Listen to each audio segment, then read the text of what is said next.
down with BCP? The following content is intended for a mature audience. Only viewer discretion is strongly advised.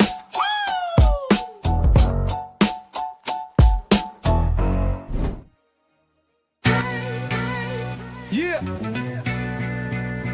To the tune of OPP, minority by nature. No time for idle chitter chat and petty iterations. Teaming to me exponentially like I'm Barack's inauguration. Erratic calculations, nah, I runs the infinite. Only way I slow me down is with some calcing by a limit. They might no longer show the work, the answer's self-evident. Some truth should be proclaimed in the Declaration of Independence. Things not instantaneous can be approximated by adding up our changes till everything integrated. Word to my partners in calculus. Yo, you down with BCP? Yeah, you know me. You down with BCP? Yeah, you know me. Integral, grind exponential. You down with BCP? That's the way we rotate radiannually. You down with BCP? Down with BCP? You down with BCP? You down with BCP? That's the way we do things limitlessly. Yeah. You down with BCP? Yeah, you know me. You down with BCP? Let's blow. Switch the flow. Shift the tempo. You down with BCP? Down with BCP? You down with BCP? You down with BCP? And yeah, I promise you look like you ready to do a doggone boxing infomercial or something. Yeah, remember you told me. Switch the flow.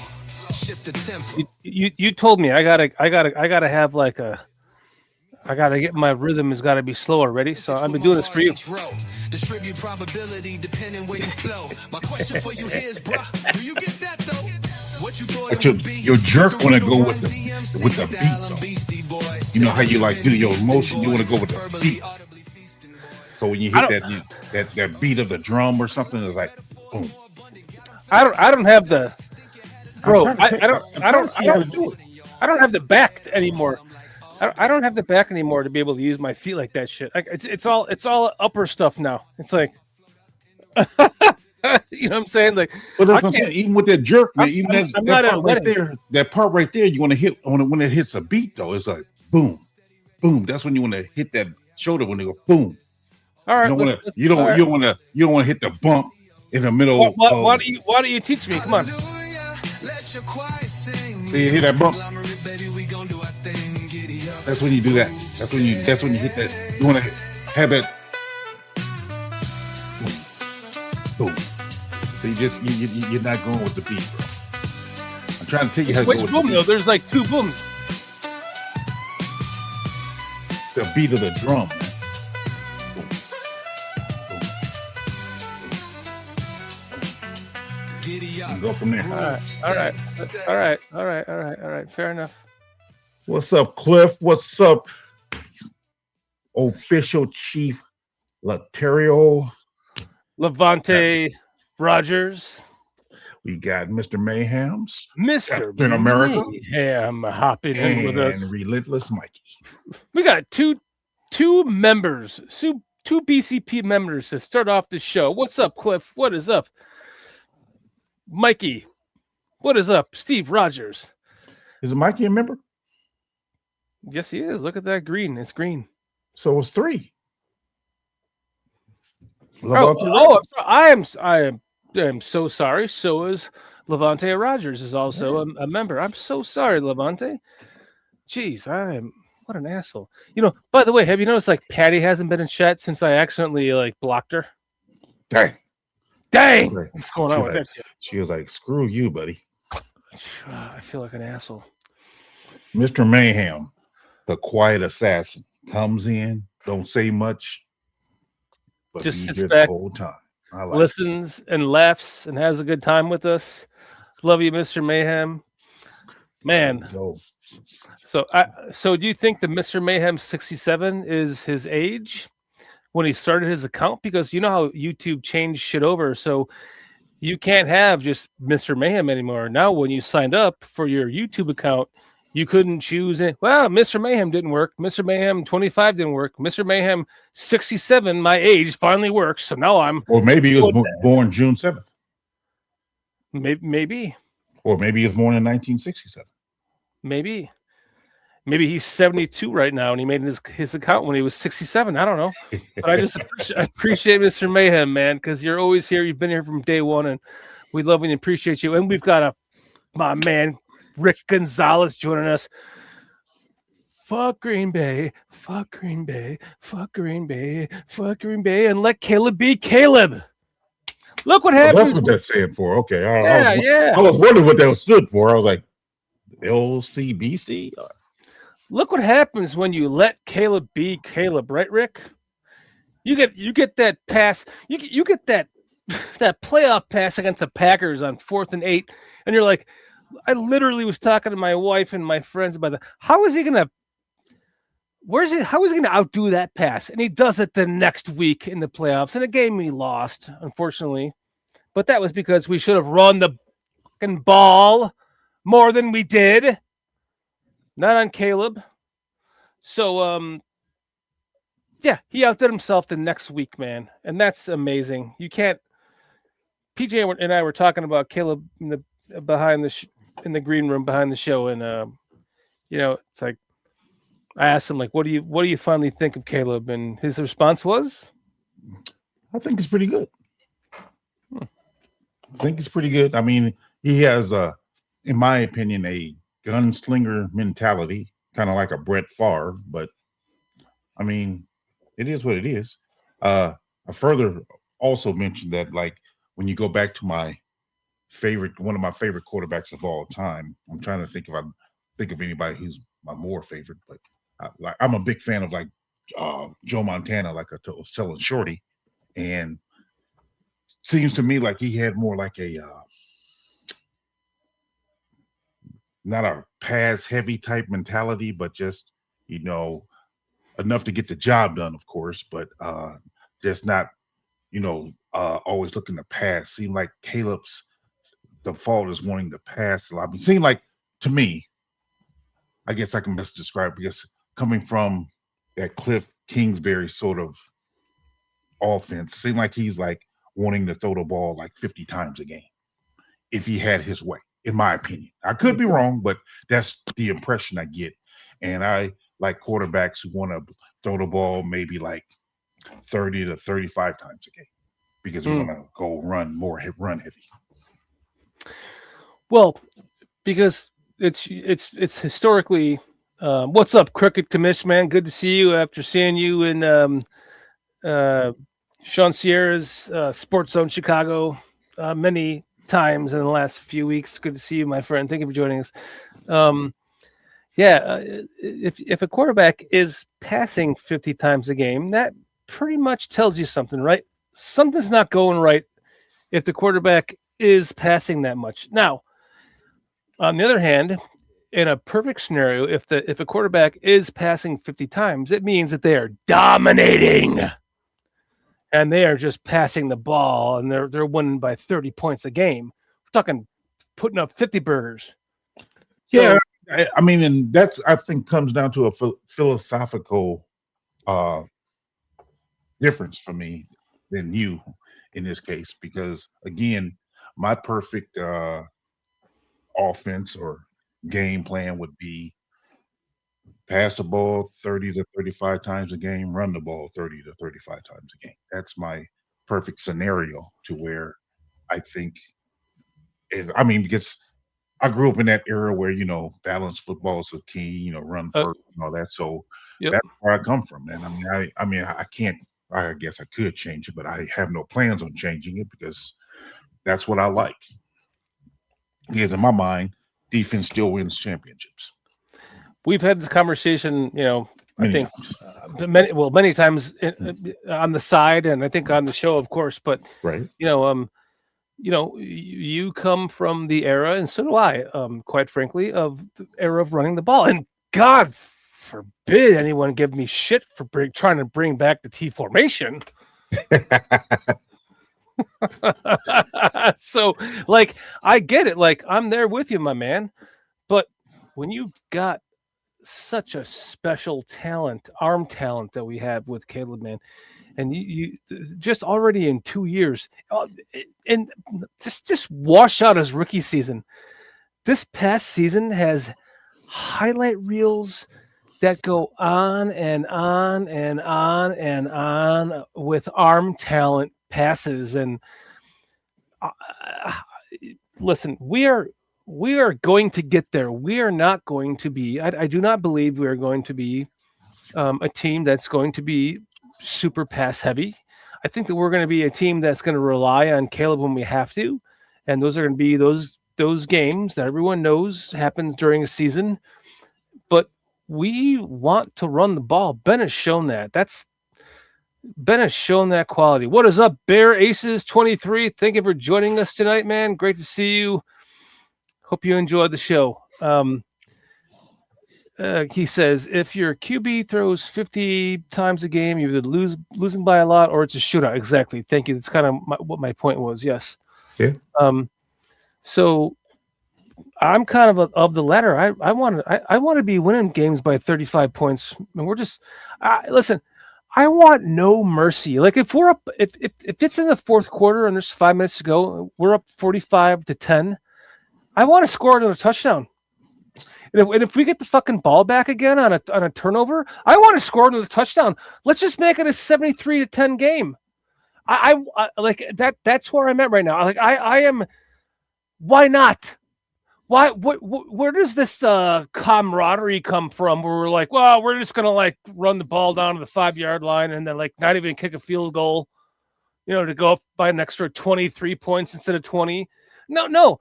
Let's gut everyone that we play. I'm talking about gutting them so that they fear us the next time that they play us. They fear us putting up 60 points instead of 58 the next time we play them. And I think that Ben Johnson could, because there was a moment in his first, like in preseason, when I think it was against the Bills when we had it was a shutout, and I think it was the fans talking about like, well, why didn't you go for the touchdown on that drive at the end when when he did what I said. He like just kind of like seceded and said, oh, you guys, we're not going to score more points than you and like bludgeon you.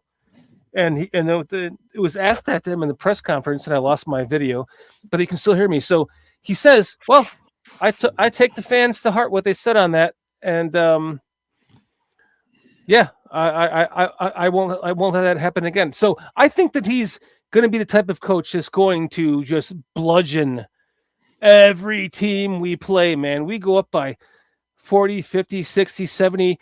Don't take your fucking foot off the gas, because when you take your foot off the gas, that's when the other team comes back. So don't do it. I got to unplug myself to get my mic or my video back. So go ahead, PJ. What do you think? Well, I see Benjamin Williams says that he wants to put up a 100 burger. A 100 burger would be nice. I don't know. I'm just not convinced of blowing teams out. I mean, oh no, I am. I'm 100%. Let's put up 100. Let's be the first team that puts up 100 points on someone. Let's do it. Where is this gamemanship came along? Like, who gives a shit about gamemanship that we have to? Oh, I don't want to like score 58 on them. I'm good with 50, with 51. Like I had the opportunity to score another 7 points and make it 58-3, but I'm not going to be that. Why? I think Ben is the first coach that's going to like take that to heart and go, you know what? I hear you. I hear you, Bears fans. If I can get 100 points, he might want to be the first team to score 100 points. I will say this. I think for me, my mentality, if I was a head coach, yeah, I'm trying to score a touchdown every time I get the ball. I'm trying to score a touchdown. Now, come fourth quarter, I'm up by 40. If I'm up by 40, am I still trying to throw post pattern touchdowns? No, I'm probably running the ball out. I mean, hey, sweep to the left, sweep to the right. I mean, counter, whatever. But am I still trying to throw it on them if I'm up by 40 in the fourth quarter? No, I'm not. Oh, I am. Let's get the first 6,000-yard passer. Let's do it. Hey, to each his own. I mean, that's just not what I would do. my man, Steve Phillips says, I used to score 100 in Madden 95 all the time. Totally. So that's where I'm at, man. I'm like, by the way, what's up, Jay Grizz? Thank you for joining us tonight. Good to see you, Grizzly Bear. My man, Grizzly Bear. Thanks for joining us tonight, man. Jay Grizz. Steve Always Phillips. good to see you. Hey, Jay Grizz, let us know when you want to come back on the show, man. We'd love to have you back on again. He says it depends on who's the defense. It depends who the defense the Bears are facing that particular week. It does, but like when you get into that zone, STC Hunter Burger with melted cheese, yes. Let's get some Colby Jack on that. How about that, huh? Like Ben is just of the mentality. You can see it in his face on the sideline. I love that stoic look on his face when it's game time, and he's got that certain mouth going to him. And he gets out on the field and every great play, just same look, I think his mentality as a coach is let's score 100 points. And I think that comes with, that's why he's going for it on every fourth down, pretty much like 70% of the time he's going for fourth down. So I'm all for it, man. I think it's, I think it would be a statement to the NFL, especially since they took away our 3 compensatory picks this year. That would be another good fuck you back to the NFL. I'm scoring 100 points this year on somebody. You're gonna match me up with your worst team in the league. I'm gonna score 100 points on these bitches. So yeah, that's where I'm at. Are you on the phone? You got some text going on? Yeah, I got the one of my recruits telling me he was at the gym. He asked me, could we talk earlier? And I told him, yeah, I'm free. But he didn't respond. Now he's responding saying he was at the gym. So I gotta let him know I can't. I'm doing a podcast right now. He's like, oh yeah, I forgot you had that damn stupid podcast. How do you know? I've never talked to him yet. Oh, I'm sorry. I'm thinking about that. Never mind. I was half listening because I was reading chat. This is a recruit. Yes. Yeah. Well, tell him about the podcast. I don't want to scare him off. He may be a Green Bay fan. Never know. You might get him to join your team though. Right. Who knows? Man, I'm proud of you with that, Coach P. Thank you, bro. But no, I think when it comes down to, I don't know, I believe in sportsmanship. I guess some people may not. I mean, again, I'm not faulting anybody who wants to score 100, 200 points. That's your own prerogative. I mean, I'm not putting you down for it, but for me, I'm not the type of. I don't want to, rub it in your face, I guess. I don't want to do that. I mean, I'm the same type of guy, when I was doing the basketball thing, we get up by 40 points. I'm putting my reserves in. You know what I'm saying? I'm putting my reserves in, and by putting in my reserves, hey, I tell my reserve, play as hard as you can because you're going against probably their starters. But yeah, and in NFL, I think, in the fourth quarter, I'm again putting in my reserves and telling them basically to run the ball. I'm not trying to air it out, but that's just my mentality. Fair enough. Having said that, I will say this: if they load the box with 9 guys in the box per se, I'm like, no, I can't do that. I mean, you can't run when you got 9 guys in the box. So if they want to be that, I'm like, okay, well, you invite me to pass it. Man, but you can with the T formation, baby. That's why you're looking for 9 men in the box with a T formation, dude. You got reason to back, man. We do. So listen, tonight we have a guest He's about to join us. And here's a little side story about how I met this gentleman. He's awesome. So I have a shitty pool in my backyard, one of those 24-foot, Santa cheap pools you can buy. And I went to the pool store to get my water tested. And this gentleman was helping me with my water, and he's walking me around the store going, "Now you can look for this and this and that." And then all of a sudden it was like a moment where it was just him and I, like there was nobody else in the store. And he goes, "Are you a Bears fan?" And I'm like, look at him like, I thought, like my brain went, I don't know how to respond to this. I'm like, yes, I'm a Bears fan.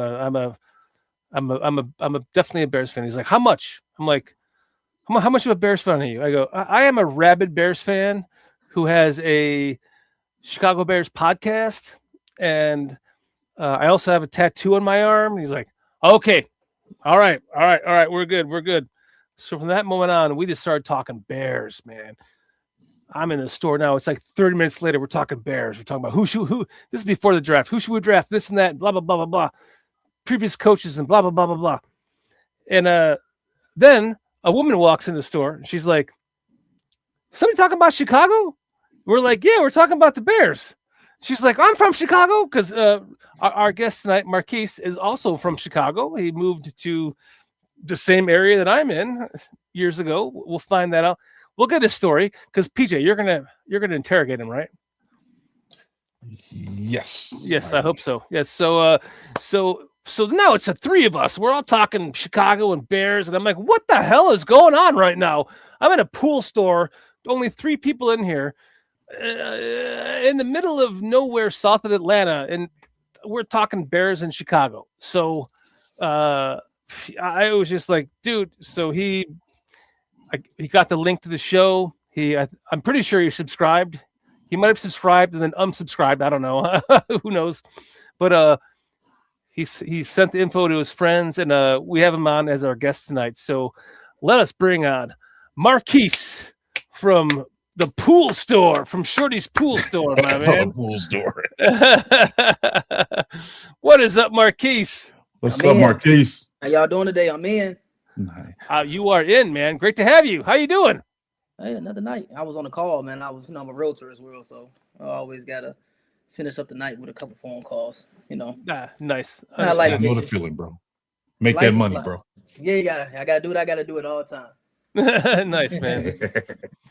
I am just excited to have you on tonight with us, man, because like that day and then like the next Saturday when I was there with you, just talking Bears, it's like, all right, you're working right now. Let's have you on the show and let's talk some Bears, man. Let's talk Bears. Yes, sir. So tell us about yourself, man. For me? Yeah, you. Wait, so let me introduce it. So this is PJ Marquise. I think I seen PJ. PJ was on the call. He was last week when I was watching the pod. He was on, and I was watching him and the other guy. They was talking right when we was drafted. I think the second round. The first round. They was all just. Okay. So I was on. I seen him. Yeah. I wasn't sure if you saw when he was on or when he wasn't because he kind of came in and out. He's kind of important right now in his coaching job. He's a coach. No, I'm not important, bro. Oh, yeah, you are. Okay, so Ed, re-ask the question, Peach. Tell us about yourself. As far as being a Bears fan. Bears I don't fan?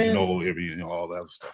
Just what got you to be a Bears fan, I guess. When you grow up, you grow up on the south side of Chicago. Only thing that we ever known was the Bears, the Bulls, the White Sox. As far as me. Now, some of these other fans might be Cubs fan. I always say you can't be a Cubs fan and a Bears fan, but I don't know how that worked, but we're not going to talk about that. But growing up, it was always Bears, Bulls, White Sox, right? So you know how it is. Our sports it means everything to our city. So being that young kid, you grow up Sundays, on Fox Channel 12, what's on. The Bears at 12 o'clock. So as you grow up, man, I started being a fan. I was born, and y'all much older than me probably, but I was born in '97. I've been watching Bears football since at least 2003, 2004. Yeah. Man, So you got to give 97. it a think. Like I remember on my birthday, this is my past birthday this year. We're on the cruise for the birthday. My birthday was when we played the Packers. When we was playing the Packers at home, right? And I remember on the cruise, and it was a bar, and it was Packers fans over there, Bears fans on this side. Now, man, we were down going into the fourth quarter. I see this kid, and the kid was a younger Bears fan. He was about 11, and he was stressed out. Like I'm looking at him, and I looked at my brother. I said, "Man, he got so many years of being stressed, man, until he gets where we at." And I walk up to him and I say, "Hey, man, you're gonna have a lot of stressful years coming about." And his mama started crying, laughing, and I can't remember because he is like, I'm talking about all the way since 2005. I've cried, held my head, punched walls, like, oh my goodness, you know what I mean? So it's like, Oh, good for you. everybody didn't stress themselves out year in, year out about the organization. So when did you punch? When did you punch the wall? How old were you? the first time I was the worst I ever been was really Jay Cutler tearing his knee and we losing to go to the Super Bowl. That was probably like my worst loss. 2010. That was probably the worst loss I think in my childhood. Like that. Me hurt. too. In my whole life. Yes. That hurt. I'm 51. So I'm like a little bit less than twice your age, my man. And that game, like, here's what happened in that game. I used to work with the Packers fan for 15 years. This guy would beat into my head like all the wins, and we had a running bet every Monday, a jersey bet. And so we had to, every time we played each other, we had to wear each other's jersey. I wore like 15 Brett Favre jerseys. He wore like two Urlacher jerseys. He got beaten into my head, and like when we finally went to that championship game, I literally I laid in bed all day before that game that night, and I meditated. And I just meditated a win and a loss and a win and a loss so that I could deal with both of them. And then as soon as Cutler didn't come back in that game, I was like, that's it. I'm out. What the hell is going on right now? Nobody knew he was even injured. Now he's not even come out in the game. Like, let's leave. We're going here. We left the bar we were at. I'll never forget. I completely shut down.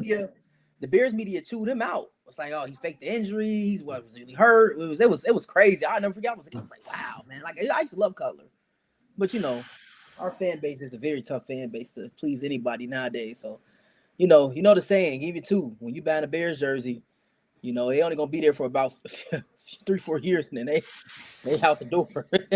So you gotta be careful who jersey buying. Because like I told Dan when I was in the store, right? I bought, like, I'm a quarterback guy. I love the quarterbacks. So now when I was a kid, I had a Rex Grossman jersey. Yeah, that didn't pan out. I loved Russ Grossman, by the way. Until his tiny hands were exposed. Go ahead. I had a Mitchell Trubisky. So did I. That didn't pan out. No. We drafted Fields. I was the happiest person ever. I still got my Fields jersey though. So was I. But I don't have. So when Caleb got drafted, I told all my boys, I'm like, hey, look, maybe it's me. Maybe I need to go another route this time because if I bet at Caleb jersey, y'all gonna be unhappy. Because I don't think it's gonna pan out if I start wearing that jersey around. But it look like he gonna be safe. He gonna be safe. So did you get one? Nah, I'm gonna get Kobe Bryant. I want the Bryant. Bryant or Loveland is gonna be my next purchase in the next couple of weeks. Bryant or Loveland. I can see Loveland on the Bears for long stint, so it might be Loveland. But we'll see. You never know. Well, I said the same thing about Komet a few years ago, but it seemed like they try. I mean, the rumor they try to. Well, people say that they're trying to get rid of him, so who knows? But you know, we always been a tight end team, so you know, even when we drafted the tight end, I know everybody's kind of was upset. You know, we got another tight end, but I was like, maybe this pick was for the future. You know what I mean? Not the now, but for the future. He fits the personnel that we run. That'll work out for us. We're kind of getting ahead of ourselves with the draft picks, but the tight end this year to me was like, we're not getting ahead. That's you. All right. Well, you want to start up by talking about our first round pick? Like, what do you guys think about our first round pick? Tiedemann, come on, like Tiedemann, stud. Do you know he runs a faster 40 than I have to pull up this video that my cousin sent me because I mean, it's- I'll say sick. this. I feel like the few mock drafts that I watched before the draft, a lot of people had us trading back and drafting the safety from Arizona. And if you watch the safety, I think his name Caden Stokes. If you watch his highlights, even Nick Saban was high on him. Like he can hit in the box, but he can go out deep coverage and ball hawk, right? So that's who people had us really drafted beforehand. I really thought we was gonna trade back. So I feel like when we picked that safety, we picked the best available, which is not bad. You know what I mean? The guy ran a 4.3. What is he? 6'2", 6'3". He can come down, hit, tackle. He has the skills to be a successful safety. So I'm not mad at the pick. We picked the best available. You know what I mean? So Yep. at the end of the day, I feel like with that pick, I'm comfortable with it because we needed a safety. And our depth at the safety position is very slim. So that's another thing that's scary as well, because one injury. Yeah. And he also fits the Dennis Allen mold. He's going to be able to play like many positions for him. He's going to be a stud in this defense for us. And he's like fast as fuck. He's faster than I saw there was like the 40-time match where they had like the Vikings running wide receiver. What's his name? The Vikings wide receiver. The best guy in the Vikings, the wide receiver. Jefferson, a couple of the wide receivers. He was faster than them by like 4 steps.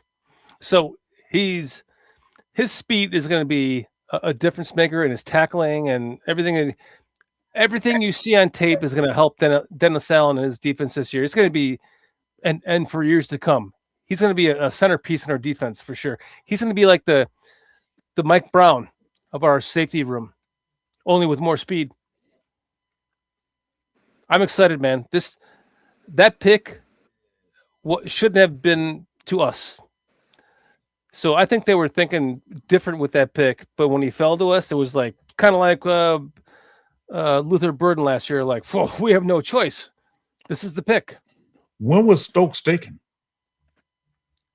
Reese? Stokes was taken to the Raiders the early second round. The Raiders picked him up early second. He was the third safety off the board.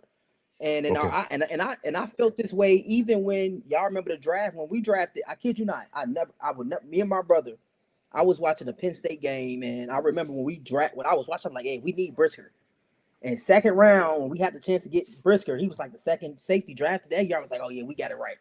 Which I still feel like, we just didn't bring him back, but he had a good 3-4 years with us. But I thought Stokes was the one for us. I was like, yeah, we're getting him. You know what I mean? So yeah, it happens. It is what it is. I thought we was trading back. But when the draft came, I was like, yeah, we trading back. We're not getting what we getting. We're gonna get out of here. But we picked the best available, so it is what it is. We're gonna move on from that pick. I think second round is where it's like, it was a little tricky. That's all I'm gonna say. Ooh, let's get into that then. Like, Marquise, my whole life I have been like pretending I was a scout, and like scouting all these and doing all these, and the guy, here's my big board and I want these players, and then I ended up getting like ultimately, defeated because they didn't draft the players I wanted, and I see them playing well on other teams. I'm talking about like Tom Brady back in the day when he was on my marker board. As like, why not draft him in the 3rd round? Why not draft Tom Brady in the 4th round? Why not draft Tom Brady in the 5th round? Not that he would have been Tom Brady with the Bears, but just to say, like, I've been that. Like, I hate when I fall in love with someone, and I'm like, why not just draft him there? Why not just of course the fucking Ravens got him. So like, I just, for the first time in my life this year, I decided I'm just gonna like let the chips fall where they may, and then I'm going to fall in love with the players. I'm going to watch all their tape, and I'll get a grade on them from that point because I can't control what they're doing. And I felt like an asshole going into our draft marathon because I knew nothing about what was going on. But at least I'm honest to say that. So, like, looking back on that, I'm glad that I did that because this kind of it panned out the way that I wanted it. I wanted, for the last couple of years, I wanted a 4-2-8 wide receiver and possibly a 4-2-8 running back. I want speed on offense. I want speed on defense. And we'll talk about that as we get into it. So going on to our second round pick, Logan Jones, was someone that I knew nothing about, and my buddy was like, "What do you think about a defensive tackle in the second round? What do you think about it like this edge?" I'm like, I honestly don't think the Bears are going to draft a defensive lineman in this draft. If they do, it will be late. And what I want right now in the second round, day 2, is I want a center. I want a center to go with Caleb Williams for the future, man. We need Olin Krutz was a great center that never had a great QB. And we've had great centers that in the past that have never had a great QB. I want a great center with a great QB. That pairing is important. It almost goes like coach, QB, center to me, because the center and QB are almost as important side to side next to the head coach after that. So then he's like, my buddy's like, what about Logan Jones? I'm like, I don't know who the hell that is. So I look him up. I'm like, holy shit, Iowa? Anyone from an Iowa, any Iowa defensive lineman or offensive lineman, like sign me up right now. Like I started looking at him like, holy shit, he must be the best center in the draft. Boom. I'm like, that's my guy. But I know my heart's gonna get broken. Next thing you know, we draft Logan Jones. And I was ecstatic on the show. I was just blowing up, plotzing over it. I couldn't believe we drafted this kid. I'm like, holy shit. My worry is that we wasted a draft pick on Garrett Bradbury, because this kid is a day one starter. Or first, before we get into like, what do you think, whether you think he's going to start first or not, PJ, what do you think about that pick? Well, before I go, I'd like to know what Reese, what do you think about the pick, Reese? All right, yeah, go first, you. I liked the pick. I feel like with us losing one, and I feel like with the future of the O-line, which is the biggest concern, I feel like with Ben Johnson, I feel like grabbing a center, like you said, is the center is a very important position on the football field. I mean, I played center before when I was growing up playing football, high school, but the center is very important. That's really the captain for the reads on the O-line, the checks, and everything. So it's like that center position is very important. So we feel like, hey, if we lose one, let's draft a young one who we feel like can be a part of the offense. And I'm really thinking he might start, honestly, because the younger he is, I know Ben can get him acclimated and get him fit. He's going to be 25 this year. Huh? He's going to be 25 this year. Yeah, that's the thing. He's a little bit on the old side, right? So he's ready. I mean, that's if 25, that's not a guy you sit and be like, hey, you got to wait 2 years. No, I mean, we can get our years out of him immediately, and go from there. So I feel like that center pick, that was a great pick, because I feel like we got the best center in the draft. The other guy who got drafted a few spots behind him, he don't have great footwork and everything. I think we got Logan Jones. He got the footwork. He got the power. He was strong. We got our guy at center who can expand for the future. So I liked it. I'll say that. I like it. What about you? Well, I don't know. I think I was watching, to see how they have these centers rated. Seemed like they had no centers rated to go in the first round. So I found that to be kind of depressing, to say the least, because I'm thinking like, well, if we have no centers rated to go in the in the first round, and they say that this is not a good draft class to begin with, how bad are these centers? I mean, that's what I'm thinking, right? I mean, because I'm like, it's not adding up. But from what I've seen of him, he plays a lot like Dahlman played, being the zone type of center who's heavy on motion and leverage and all that. He kind of reminds me of the size of Olin Krutz. Now, granted, he's bigger than Olin, but at the time, Olin was, small compared to his other linemen. But the center, Jones, he's small compared to the other linemen for his size. Now, granted, he's 300 pounds, but compared to the other linemen, he's still small in today's market, where the centers the offensive linemen are weighing 320 plus. So for him to be only 300 pounds, he's small in comparison. Like Olin was small in comparison to his linemen. His age concerns me. Me too. Being 25 years old, it kind of concerns me. I think,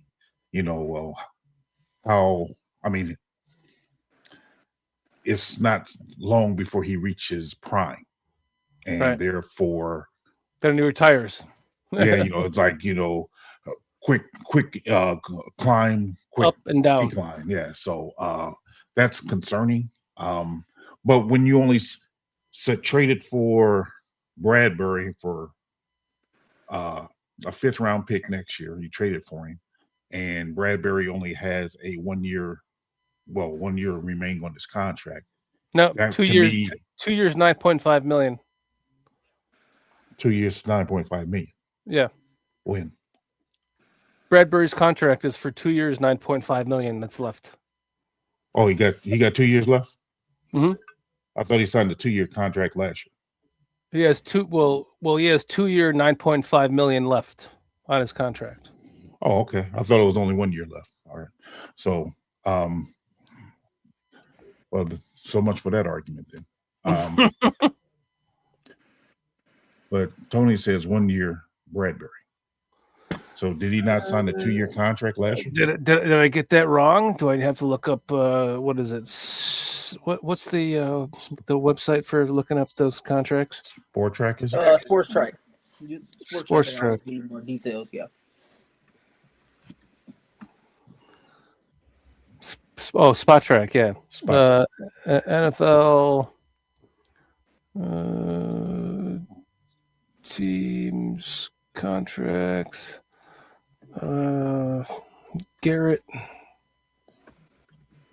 Bradbury.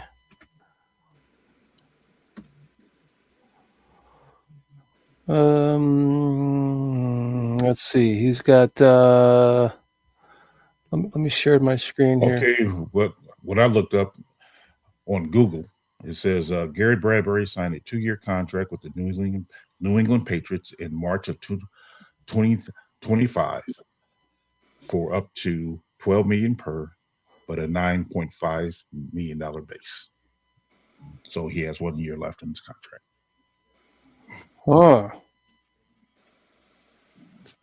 So back to my argument. So that's what.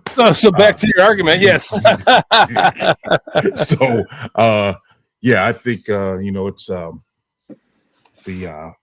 I mean, it was just kind of odd to me that you're trading for a guy with a 1 year contract like that. But now it kind of answers the question because you had a plan to draft a center all along, I guess. Mm-hmm. And they probably had a couple in mind, and Bradbury or Jones is probably the first. But if I had to guess, he was the number 1 rated center, I believe. Yeah, I believe so. Yep. Yeah. So, damn, I think that's a win-win right there, my man. Yeah, I mean, I don't truly have a major problem with it. I mean, me personally, I just thought we kind of needed a defensive tackle. Mm-hmm. Because I'll say this. I say me and my friend talked to Hour yesterday about it, and we was like, if you look at our roster, we have a lot of defensive tackles, not just D-line in general. We have a lot of D-linemen. And I think if you go on Sports Track and look at how much money we're paying our D-line, you would be like, whoa, they're eating up most of the defense. So I think that's just Poles saying like, hey, we have guys, he's paid them. We're going to just walk with what we have, and they have to play better. And I really believe that, with guys like Dayo, Grady Jarrett getting paid $15 million, Sweat's getting paid about $25 million this year. Like, we need them to come and play football. Simple as that. They have money. True. Them 3 guys already is getting paid what? About $60 million. They gotta come play ball. Well, then you start looking at Austin Booker, who's taken a step to another level. Like if not for the 6-game injury to start the year, I think he would have been he would have had like a lot more sacks. He would have been more progressed as we got to the playoffs and been playing even better. Although not to say that he didn't play well, I think he was kind of peaking at the playoff time, and then you got Shamar Turner, who was by all means, playing well when he started to play and putting him in position to play. He was playing edge, which he did a lot in college and to start off college, and now he's actually playing it well. Boom, an injury, and so I think that they have confidence in those 2 players. That's kind of what I was saying throughout the draft process. Is like I just don't think that they're their brain is going defensive line as much as everyone else, in the media and fan base is thinking, because they know what they have. Like, and some of us know what they have too. Like I believe in those guys. But I think for me, the whole defensive line argument comes from they were bad against the run last year. And your biggest run stopper in Billings, you did not re-sign. So now you don't have another big guy filling that gap. Bring in Gallimore. Now, Gallimore is only making, $4 million, who I think is more of a rotational piece as opposed to a starting piece. So as much as I like Jervon Dexter, he still gets too high off the ball. Therefore, he gets out leveraged and they get underneath his pads. So he doesn't defend well against the run. Yep. He has Grady a very Jarrett, slow first step. Grady Jarrett didn't start coming around to the last part of last year. Last four or five games. And he wasn't even playing full adaptive snaps. It was like he's still on snap restriction or something. Right. Like, he get paid So, $60. What's going on? Yeah, so I wasn't like a big fan of his either. And then, I mean, that's just the interior of the line. And the other guys that we brought in, Lynch and whoever the other guy was, to me, they're just guys. You know what I'm saying? I mean, I don't know. They're just death pieces, just in case. Yeah, I mean, I don't know how much of an impact they're going to have. So that's why I thought we needed a run stuffing big guy, or not. I mean, even if it's not the 350-pound guy, just a one technique who can actually go against the run, or play against the run. So yeah, absolutely. You know what? And absolutely, me, I was still, a part of me, of course, like I said, we got the center, fine. That other pick for me, I felt like when you looking at our linebacker position, that's next from the D line, right? We're gonna go through the whole front seven, right? The D line is what it was. We had a terrible rush defense, but now we don't have. We're short on linebackers because of the injury to T.J. Edwards. No. I beg to differ. I feel like we still thin at linebacker position. We're not deep how we should be. I think we're about 7 to 8 deep. I think. Really? When you look at Bush, no, Jackson, Bush side. Bush, Jackson, T.J. Edwards, Noah Sewell. Do we know if TJ and Noah playing next year? Well, I'm counting them in my whole group. Okay. Noah Sewell. Then we got whatchamacallit, the guy Ruben Hippolyte. Then we got the guy we drafted this year, and Noah Sewell's brother. So that's why we don't have no. Well, Bush was a top 10 pick when he was drafted. So then we got Sanborn too. Oh, and Sanborn. Yeah, thank you. So I'm basing, like I said, it off with the injuries that we have already. I say right now we have about 5? What'd you say? 5, 6, 5? Not including the injured guys. Not including the injured guys, correct? Yeah, we have about 5 or 6, but you got to keep in mind though. I think we only carry 5 linebackers. Yeah. Normally. Yeah. Yep. So if we only carry 5 linebackers and we're already looking at 6, what happens when the injured guys do come back? Now we're looking at 8. So, we're going to have to make some tough decisions there. So I think, I think personally that we are good at linebacker. It's just that run defense being the interior line, I think is where the issue is, because we don't have that. The interior, yeah, we don't have that guy. And as far as Dale go, if I'm being honest, Dale didn't do much for me last year. I mean, I was not impressed with what I saw from him. He was not. I mean, he just was not that guy. Not at all. Me too. I mean, I know they say that the plan was probably to have him at defensive end on running plays and then on passing plays moving to the inside, but he just didn't. I feel like we could do that with Sweat. Huh? I feel like we could do the same thing with Sweat.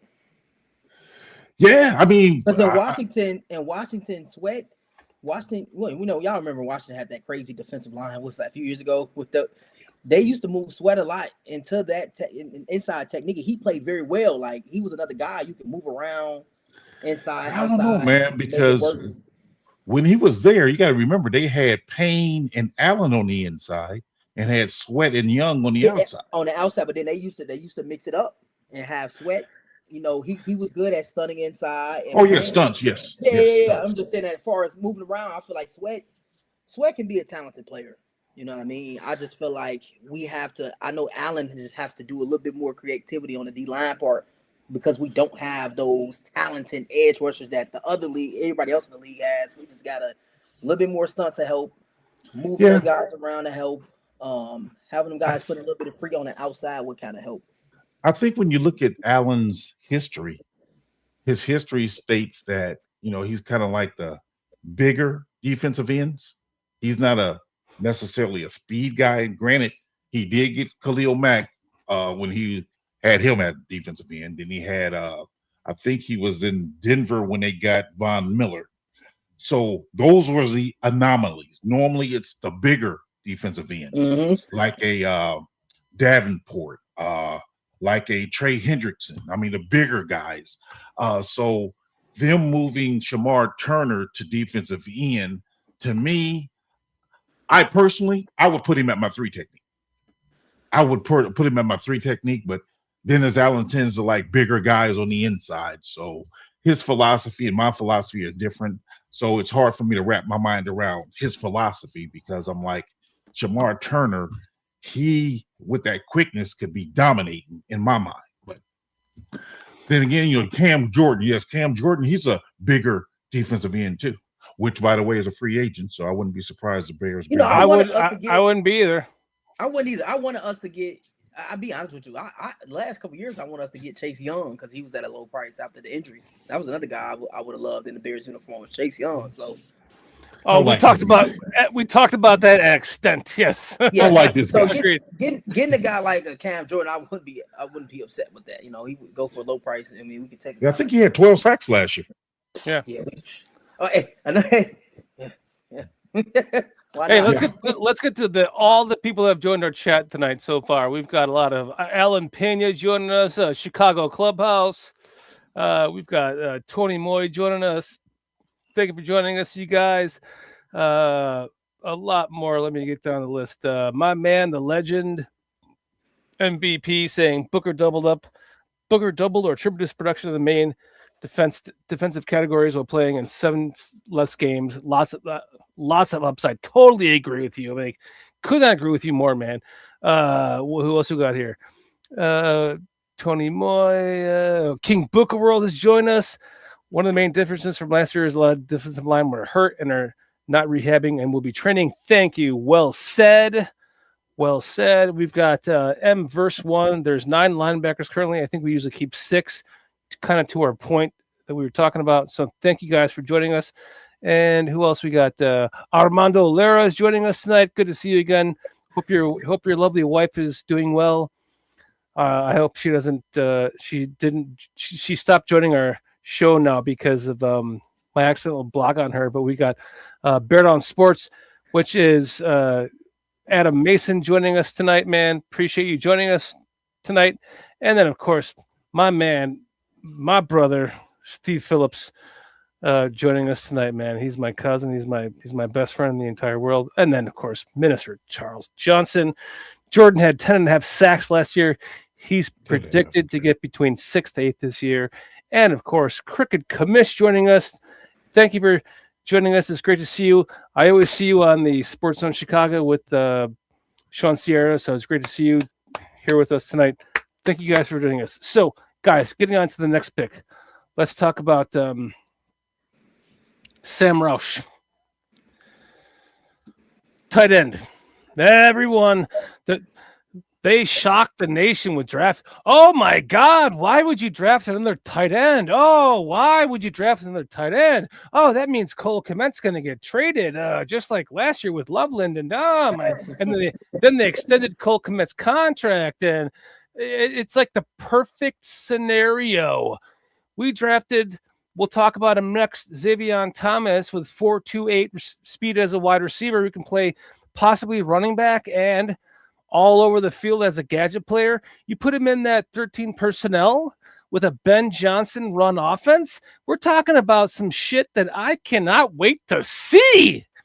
So I loved us drafting another tight end right there. And I know anyone that says different, I would love to hear your personal opinions, because it's just opinions and mine is mine. And I just believe, in my opinion, we are going to be a better team with those two picks combined. So I'm going to go with you first, PJ.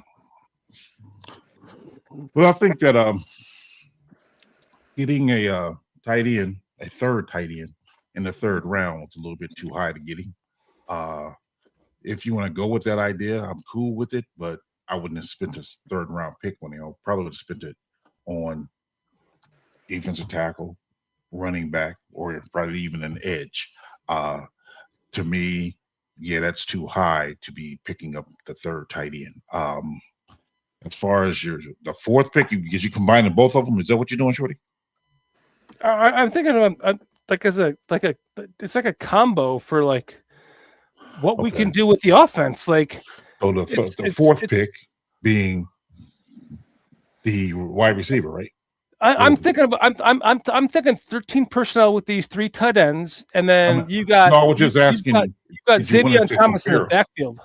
Did you want us to compare? Is that what you asked? Oh no. I'm just thinking about what we can. Unless you want to, we can do that. But no. I was just trying to make clarification on what you was asking to evaluate.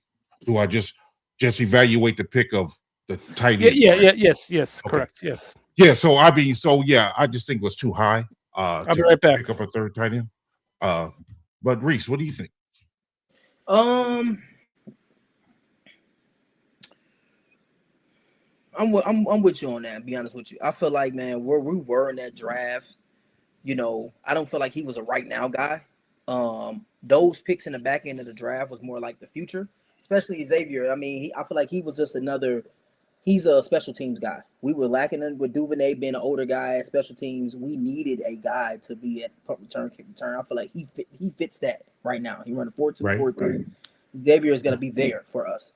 I feel like guys like Ja'Day Walker, Luther Burden, and Rome are taking the next step up to being those guys at the receiver position. And then we saw the veteran Khalil Raymond. Like, those guys will be in the offense doing what they need to be. Xavier was just a special teams guy.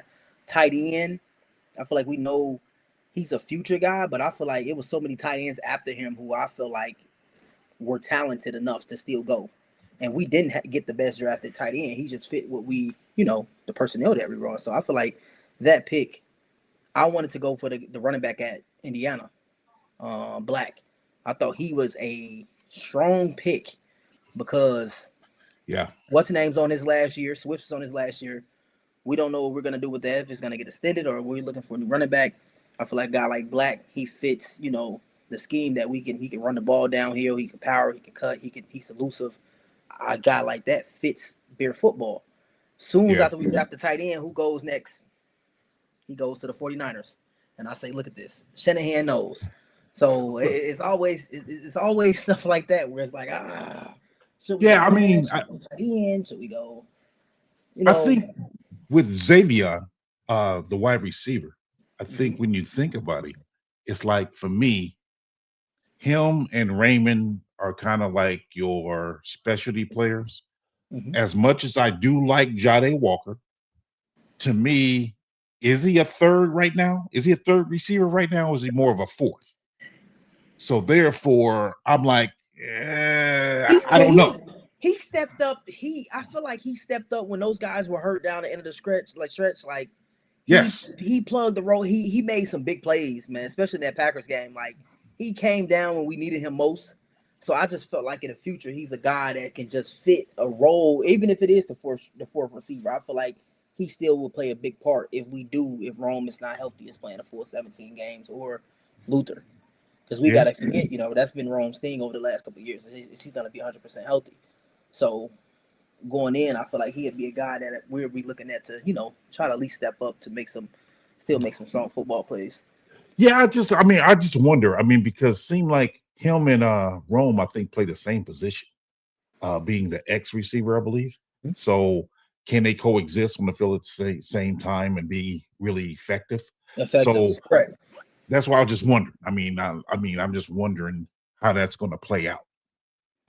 Yeah, and I hate when people do it, but it's always a dislike when I go on Twitter or Instagram, people like, oh, and when Ben Johnson was in Detroit, who's J-Mo, who is St. Brown? This is a totally new football team. He's not copying anything what was going on in Detroit. Period. You know what I mean? This is a whole different football team. So I feel like going forward, we have more guys who can do a little bit more than those guys. You know what I mean? Especially if you're trying to match J-Mo. You know what I mean? He's a good guy. He can run a 9 route, but other than that, you know what I mean? It's plenty of fast guys who can run a route and get open. Don't get it twisted in the NFL. So I feel like you're right. Rome, I'm expecting Rome to be that guy this year.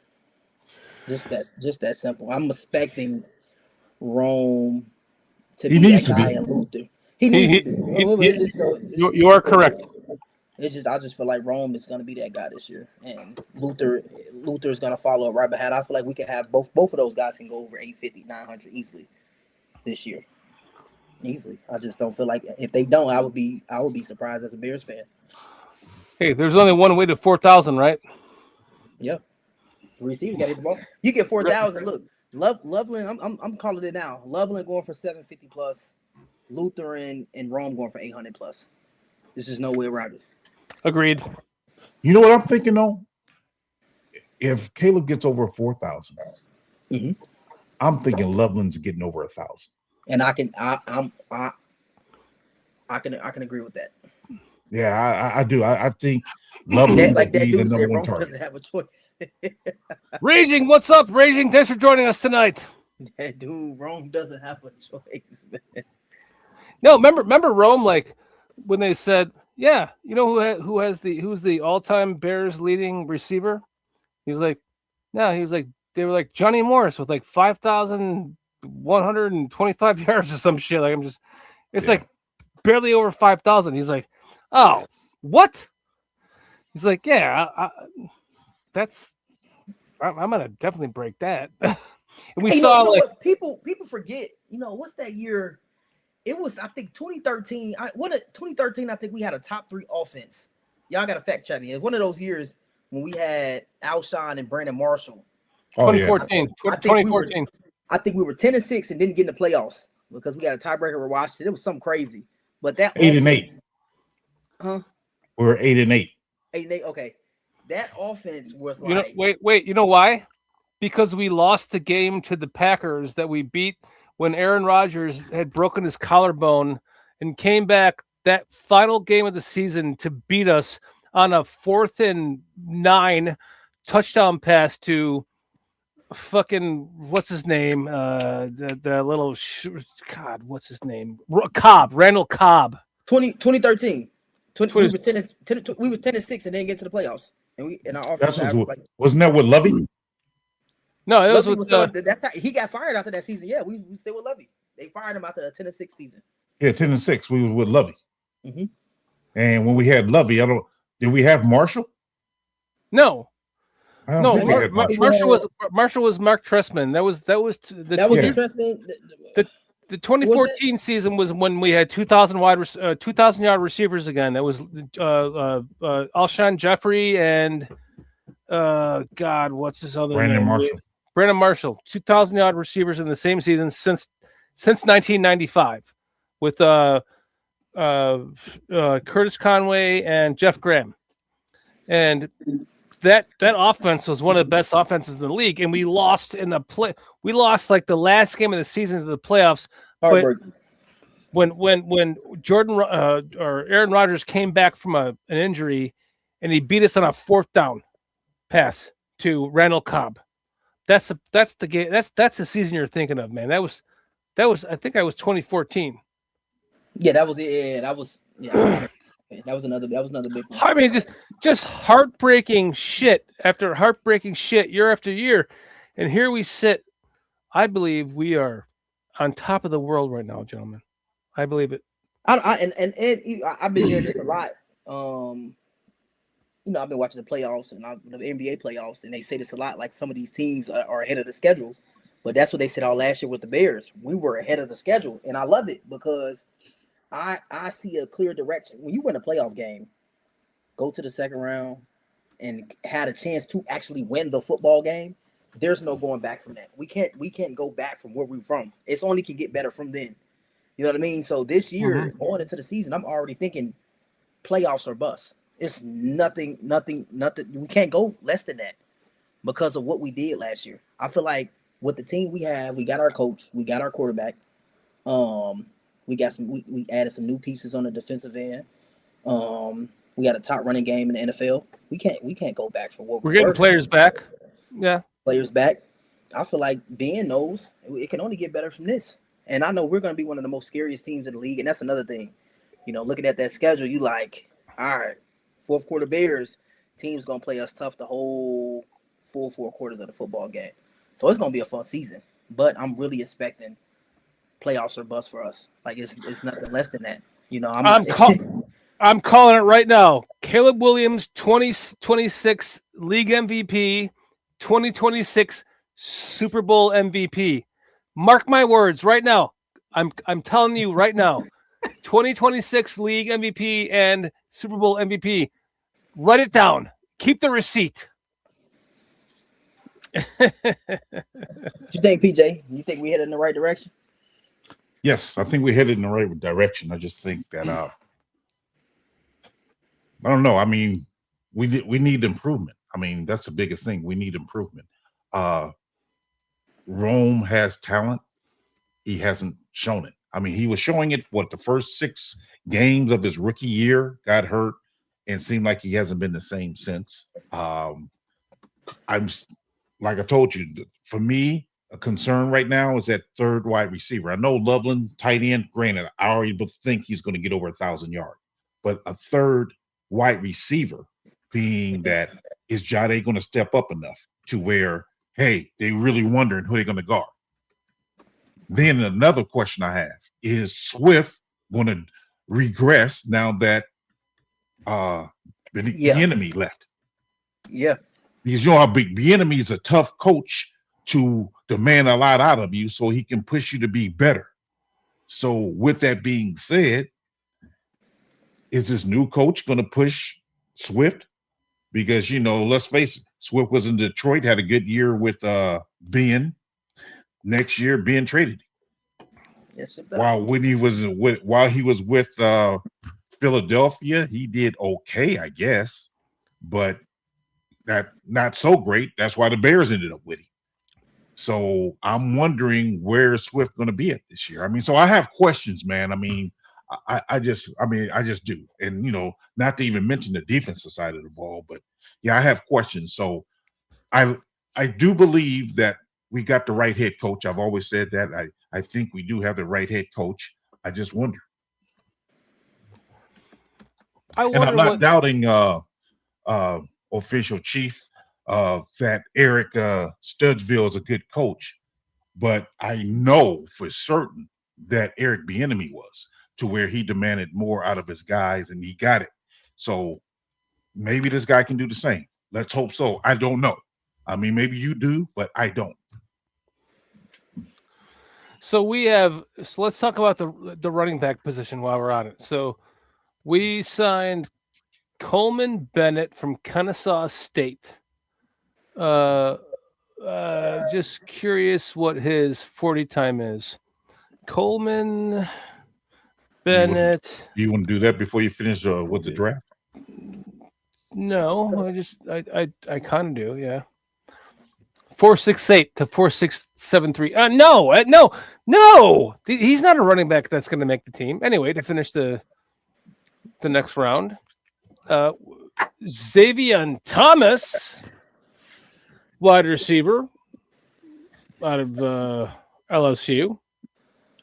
How tall is he? We chatted about that when you left, but me personally, I feel like going into this draft based on the rule change of the kick return, I feel like we were lacking at that position at special teams.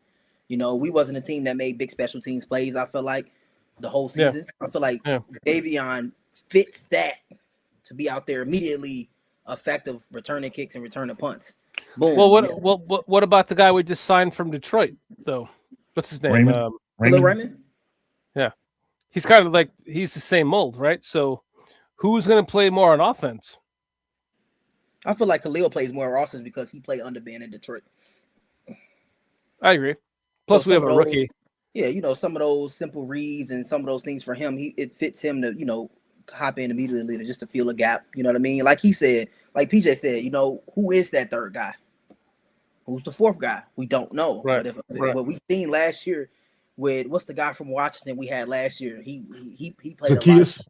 Zacchaeus had played a big role for us last year because he was a good vet that understood, what he needed to do on the football field. Yes. So going now, you see Xavier might not be ready for a Ben Johnson's offense. It ain't like it'll be a quick read for these guys to come in and mix in. I just feel like he's a good special teams guy, which is nothing wrong with that. In the future, he can develop into a good role, with his speed, his quickness, and he can be a guy that can put him on a drag, give him a screenplay, you know what I mean, a quick out. He can make something happen with an extra 5-10 plus yards, and but and that's the thing. I think for me, when I look at our wide receiving core last year, I think we had 4 good wide receivers. When I say good, I mean I'm just saying starter worthy. 4 starter worthy wide receivers and a half and maybe Walker. So you had Rome, you had DJ, you had Luther, you had Zacchaeus, and then, like I said, to give the half to Walker. This year, I'm looking at we have 2.5. So you go from 2.5. From 4.5 to 2.5. And that to me is kind of concerning. I'm not saying that it's going to be horrible because we have unknowns in Xavier. We have unknowns in how Raymond's going to fit in here. So I wonder. And that's where I'm at. That's why I'm skeptical.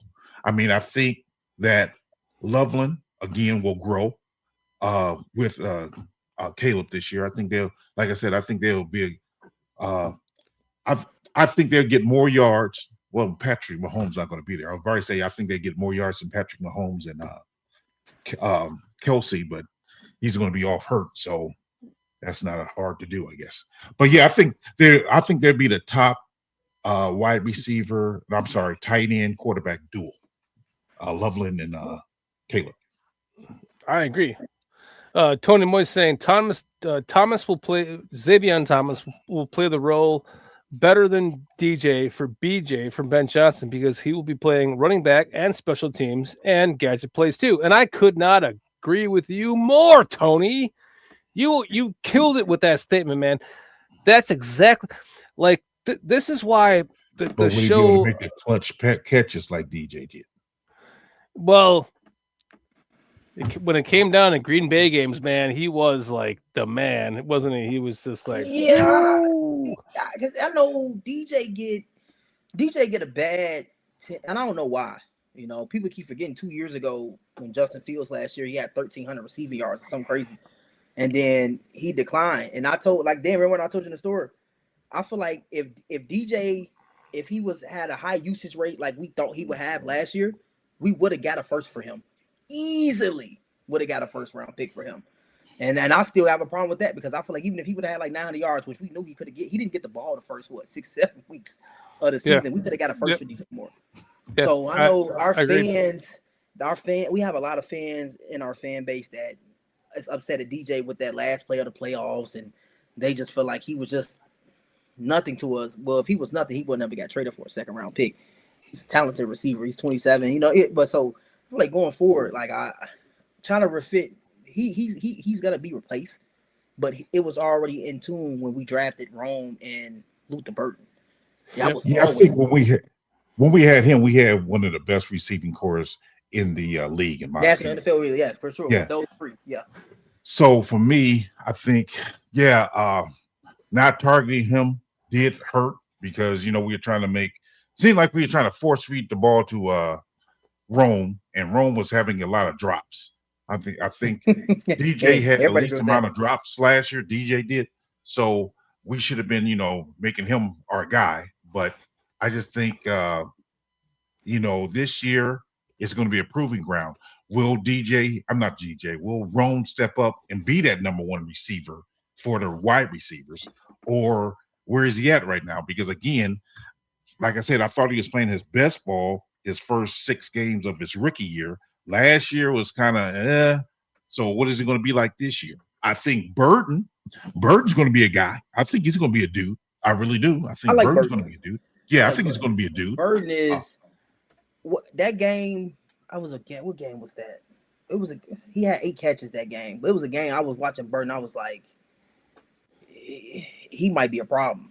Like, he might be one of those guys that he might be a big issue for the NFL. So Burton is a guy. I feel like, if Caleb lock in with him, he would be, he could be that guy as well. I don't, at this point, him or Rome, it's kind of like for here they got to start at an equal, playing field right now. For me personally, I like Rome. I like Rome's intangibles being tall.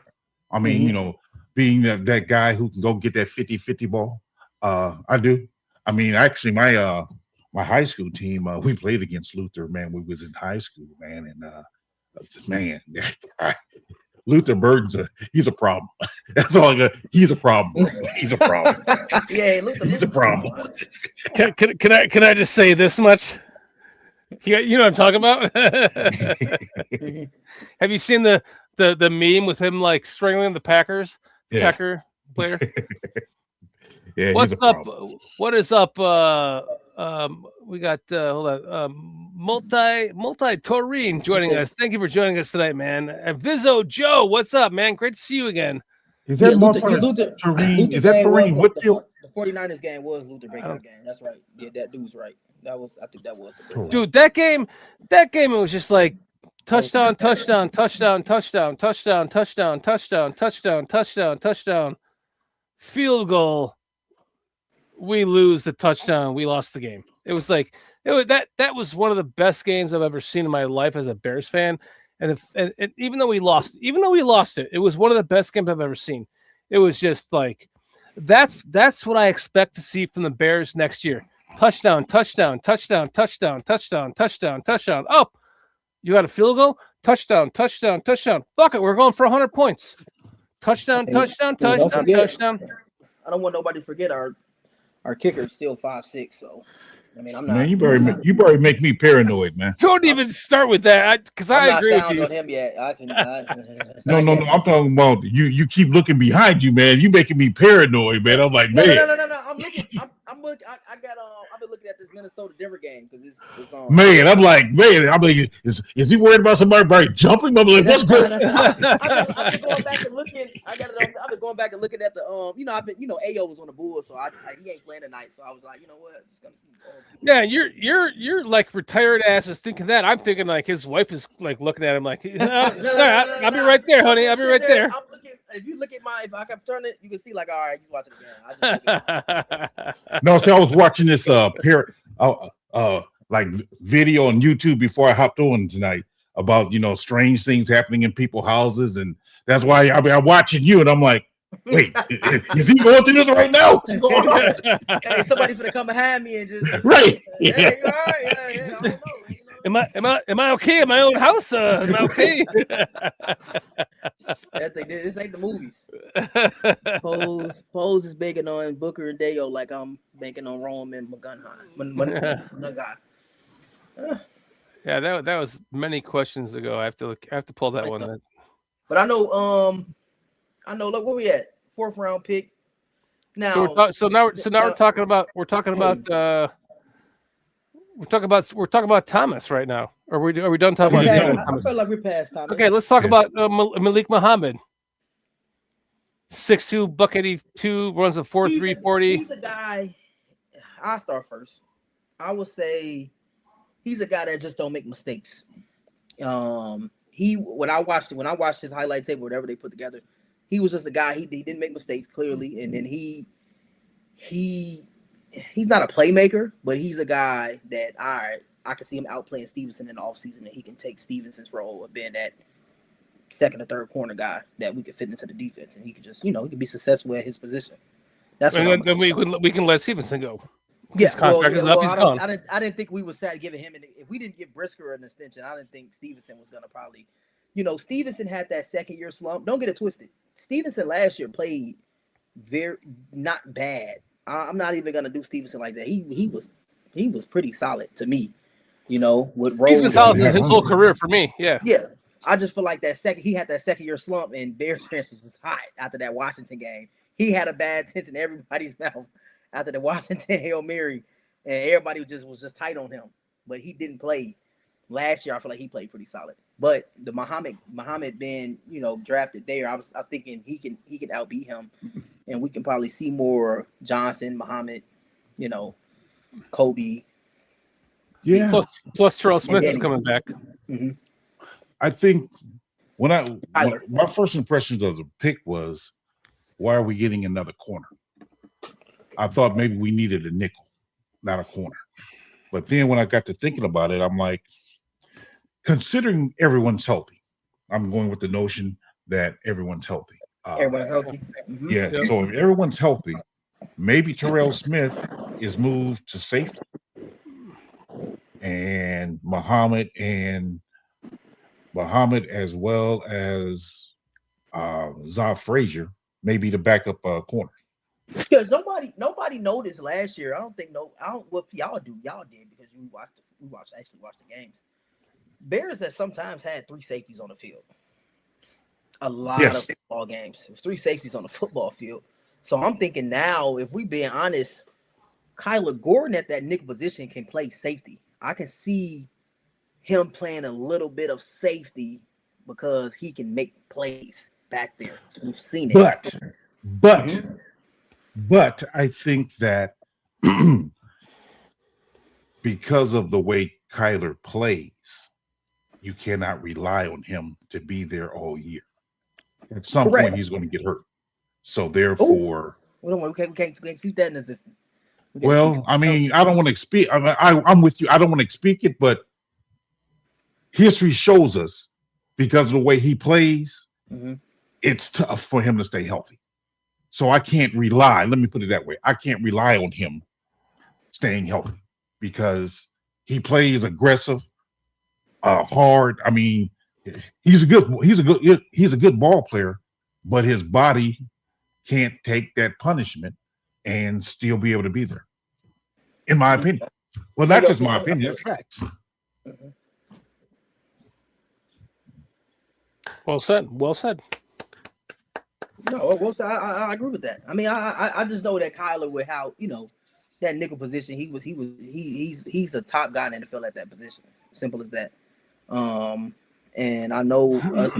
What we lose, we lost 5-6 DBs this offseason, but Kobe's gonna. I feel like Kobe can have an all-pro year. Jalen Johnson healthy. We already know what he do. He's a top 5 cornerback. Kyler Gordon is a top 3 nickel in the NFL. I feel like we were lacking really in that cornerback 2 spot on the outside over there that we know in history of Chicago is a very important position in our defense. So I feel like Muhammad fits a guy who won't make a mistake. You know what I mean? We need him deep third. He could probably make a play. We can run some man. He could probably make a play. You know what I mean? And that's all we need in that position right there. We just need a guy who is not going to make a lot of mistakes at that position, because we have talent around him everywhere else where he could be in his spot and do what he do and won't be able to pick on him. Because I feel like our division got tougher from last year. I agree. And I feel what'd you say, PJ? I was going to say, I also think that the hidden piece of this is the fact that you're going to have Al Harris coaching Muhammad. And I think he's going to bring out a lot in him. I really believe he's going to bring a lot out of it. Yeah, top DB coach. Yep, when a young guy, of course. Yeah, and we see DBs said. Go late all the time and wind up being talented out that draft. So you never know, he might be that one. All right, let's get on to Keshawn Elliott, linebacker out of Arizona State.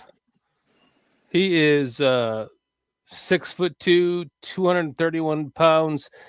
The one of the best things I read about him is that he he created the den called the Werewolves on the Arizona Cardinals or Arizona team that he played for in college. Sorry, Sun and Devils, thank you. And not the Red Devils, but the Sun Devils. but the point is he's a big time leader, and these are the kind of guys you want on your team. Like some leaders they lead by example, and some leaders they're like just flat out leaders, and they lead by example and by vocabulary, right? So I like for me, I think this is kind of listen. So little short story, Marquise. TJ Edwards went to Fox Lake High School. He was coached by one of the guys I went to high school with in baseball.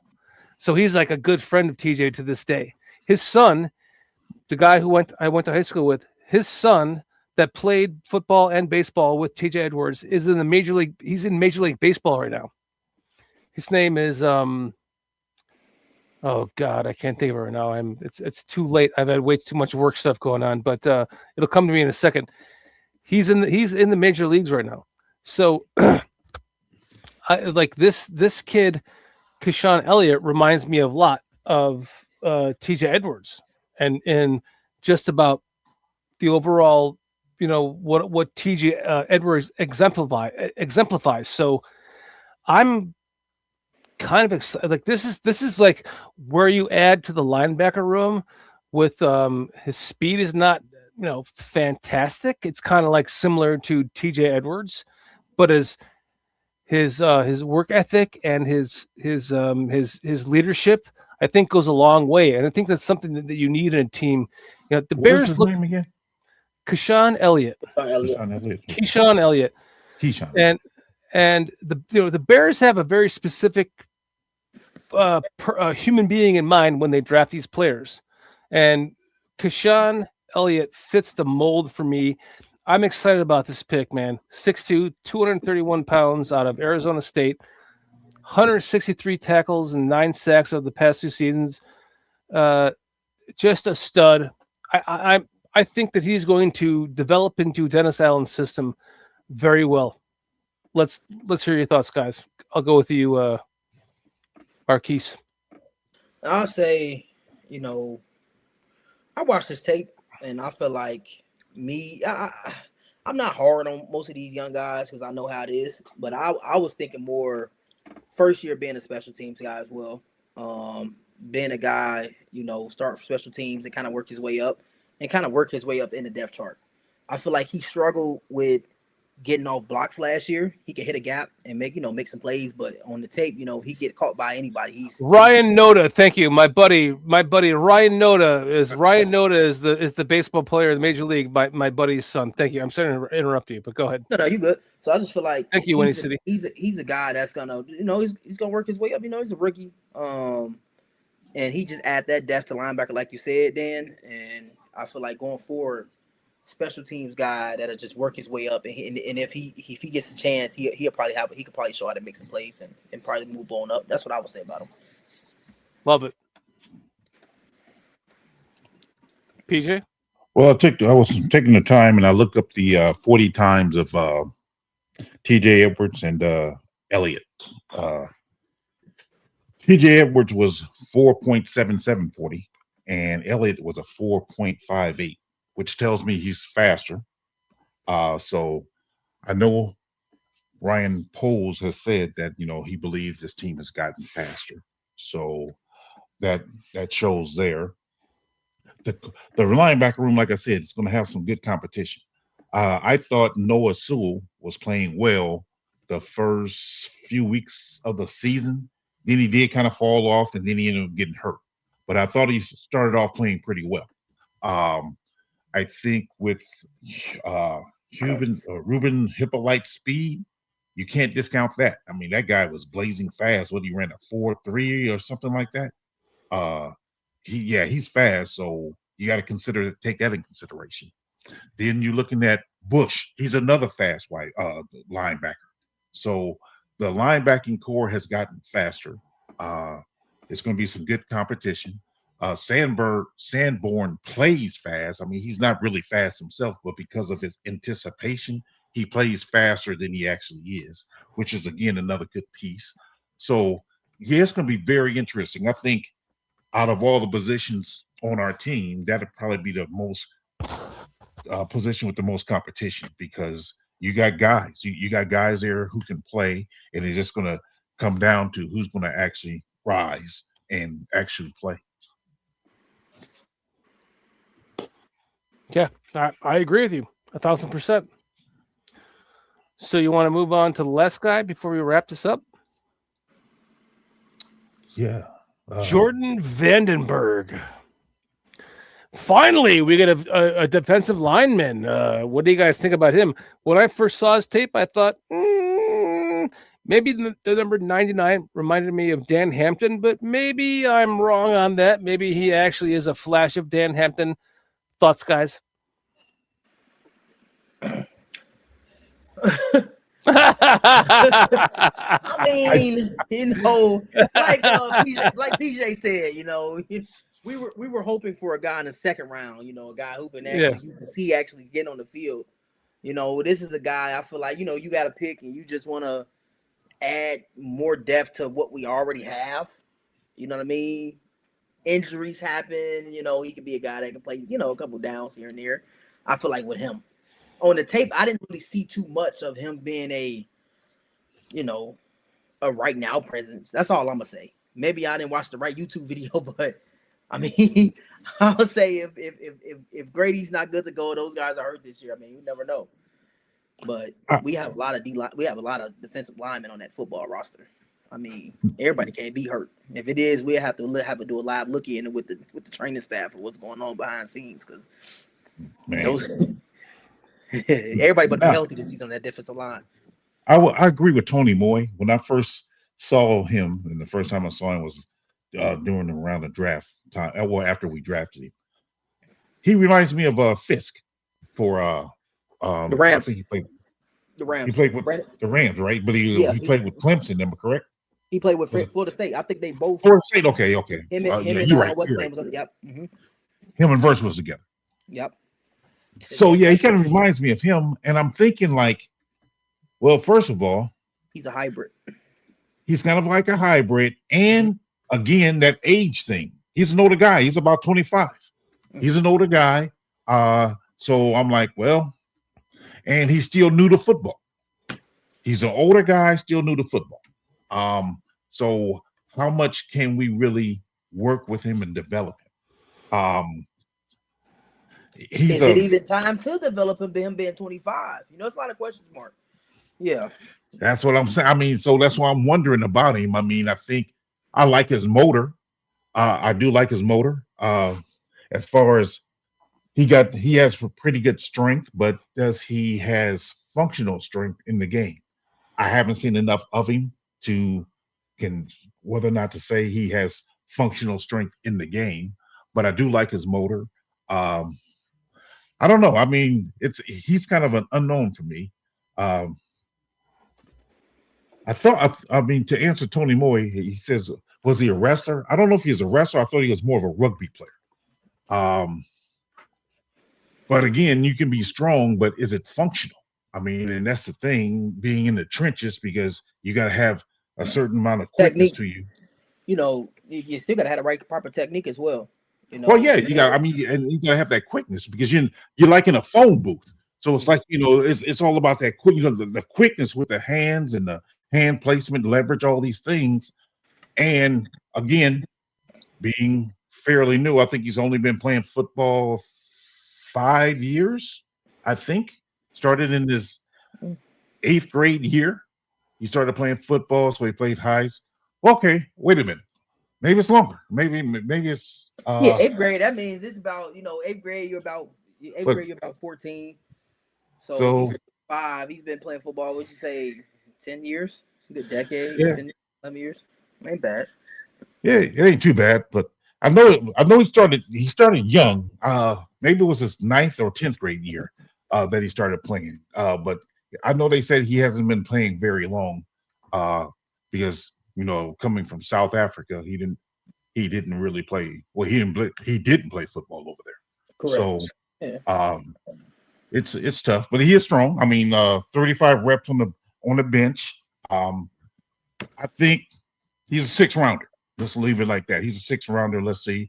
He did get a 10.0 on the RAS. So he does have talent. Whether or not it can translate, we'll see.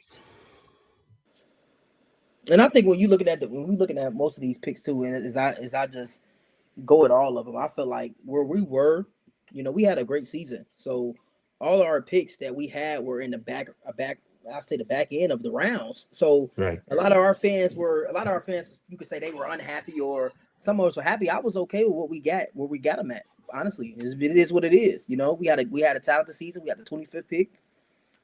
Second round, we had two late picks. Third round, I know we moved the second back and went third, but I feel like where they were, we drafted who we were best available. And sometimes you can't be mad at that. We drafted. I feel like all those picks this year were future picks. If y'all go look at our 2025 draft, no, those guys had a high usage rate. They were right now picks. Like, hey, Loveland played, Luther played. But they started off slow though. Yeah, they started off cold, but Ben worked them in. I feel like forward, these guys will still be more, especially the tight end. Like I said, we got Bradbury still there, Cole Kmet still on the roster. You still got Stevenson still on the roster for, you know what I mean, Muhammad. So I feel like those guys are like more. This year draft was more like, all right, this is the future. Let's develop them now and work them in for what we want them to be. Yeah, I think we only have one day one starter. That would be the safety. The safety, that's it. Yeah, that first round. Other than that, it's guys going to take their time about getting in the lineup.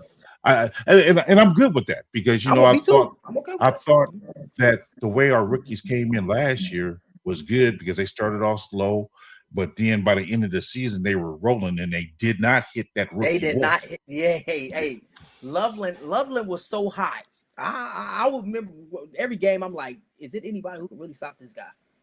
Like we was going into the playoffs, I was like, wait, Loveland playing like a top 5 tight end right now. Is anybody who's going to be able to stop Loveland going in? That's how I was thinking. So it's like, how was he not rookie of the year? By the way, he had 7. He Loveland led the team in receiving yards as a rookie over all of our even DJ Moore in receiving yards, and he had all those plays that were didn't he win the ESPN play, what was it, the SB play of the year? No, that was DJ Moore, never mind.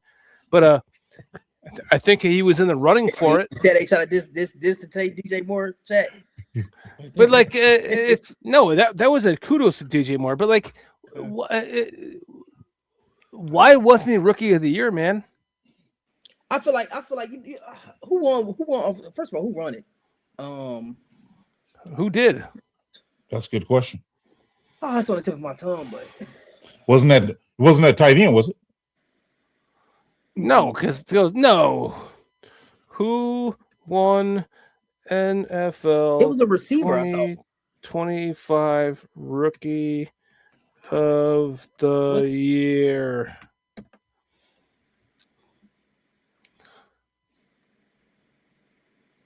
Was the guy from the Panthers? I don't know. Yep, Victoria McMillan. Yeah. He had a good season. Yeah, he had over 1,000 yards, right? Yeah, I think he had 1,000. 1,014 yarars. Oh my goodness! Wow. Come on now, this guy from the Panthers. Bryce Young's the quarterback. NFL is political. You know how that goes. Yeah, 1,000 yards versus 700 yards, man. Come on. Hey, it's just like whenever it comes to Chicago, we have to work twice as hard to get in anything, because I remember 3 years ago before Roquan Smith left, we traded him. He missed out on being all pro, and he led the NFL with all the best sacks at linebackers, but for some reason he just wasn't all pro. As soon as his first season he go to the Ravens, he's all pro. I said, yeah, y'all done lost y'all mind. So soon when guys they get out of Chicago, mysteriously they just the best guy ever. But when they hear it's we can't give him no award. But hold on. Bears tax. But hold on, PJ. Hold on, PJ. You're talking about a rookie wide receiver getting 1,014 yards receiving and 7 touchdowns, and we had a tight end. Tight ends are not supposed to develop until year 3. Year 1, he led the team with over 700 yards receiving and how many touchdowns? 5 or 7. I have to look that up too. But you're using recent bias, though. What I'm saying is, just because most tight ends don't develop until year 3, you can't use that as an argument to where, well, he got 700, so he's better than the average tight end. No, you're talking about receiving yards. 1,000 receiving yards compared to 700 receiving yards. Fair enough. And we gotta say Be right back. I gotta help my wife with my dog. Hold on. And we gotta say too that he was a big help to their roster. You know, he was a first round pick, lottery pick to a quarterback who needed to show us a lot, and they went to the playoffs. Yes. They was gonna give it to him. Simple as that. I think honestly, if we would have had less weapons, Loveland probably would have got more yards and therefore could have probably won it. But because our weapons, we were stacked last year. I mean, let's be honest, we were stacked. So yeah, that offense was stacked up last year. Yeah, we were stacked, and the fact that he was able to get 700 yards is a miracle in my mind, because I'm like, with as many weapons as we had, he's getting 1,000. Yeah. That's probably Caleb's favorite target right now. He's going to get 1,000 yards. Oh yeah, that's why I say I think he's going to get 1,000 this year. But then you look at Caleb's percentage rate / drop rate of our receivers. Caleb's completion rate was only 58%. Yeah, that was like what, bottom 2 in the league, right? Yeah, and then we have, our receivers was dropping the ball, I think, a lot. One of the higher drop rates. So Rome and all the other guys. It's like we can get that fixed. Yeah, it'll be a lot better. But that's what I'm saying. That's why I'm, I guess, cautious about it, because I'm like, where we're going to be with catching the balls at. I mean, are they going to start catching the balls this year? Hopefully, but do we know? I think we do. Like I said, and it goes back to we can only go forward from here, But then again, like I've been telling a lot of people, I said, hey, our division definitely got tougher. Don't let it look like we're gonna have a lot of people on our backs, because we won the North. You know what I mean? Mm-hmm. And that comes with another target. We play, especially with those Packer games, are gonna be fun, but they're gonna be tough. They're gonna be tough this year for sure. It's war now. Those Detroit fans, it's always war now. Ben Johnson's gone, so they feel like that's a new rivalry. And then we got Kyler Murray with the Vikings. I feel like those games are gonna be tough as well. Based on how we always, I don't know what it is with the Vikings. It's either they play us good one year, and then we just the back dogs, and then one year we beat on them, and then it's always hit or miss. Flores is a good defensive coach, man. He gives people problems because you don't know what to expect at all. You don't, and you don't know where he's gonna throw at you at no time when you play Flores, man. And I feel like last year he blitzed. He made Caleb very uncomfortable. That last game we played the Vikings, that second half, Caleb was very uncomfortable. Yeah, he's a good defensive mind, and that's what I'm saying. I mean, so I got to give him his credit. I think Kyler would probably play better than what JJ McCarthy did towards the latter part of last season, because he lost to McCarthy.